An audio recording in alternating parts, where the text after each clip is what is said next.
These are tangram shapes. There are 7 in a complete set. 5 of the shapes are right angle triangles.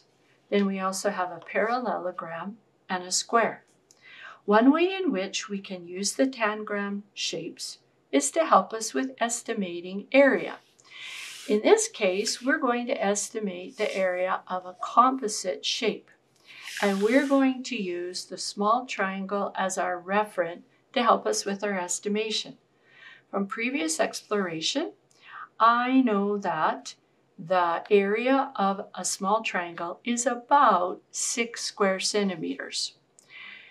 So here I've got 6 square centimeters. Here's another 6. And from previous exploration, I know that 4 small triangles fit into the large triangle.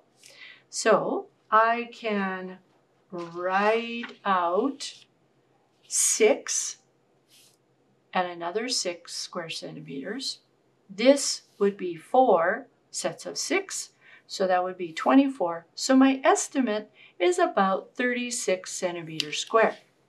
Now what I'm going to do is I'm going to use the centimeter grid paper to check to see how close my estimate is.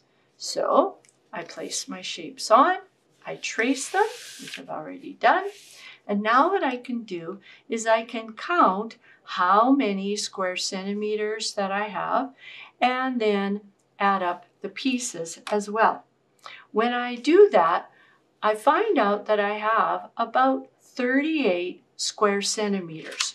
Now I check my estimate, it was 36, so I know that my estimate was quite close to the actual area of this composite shape.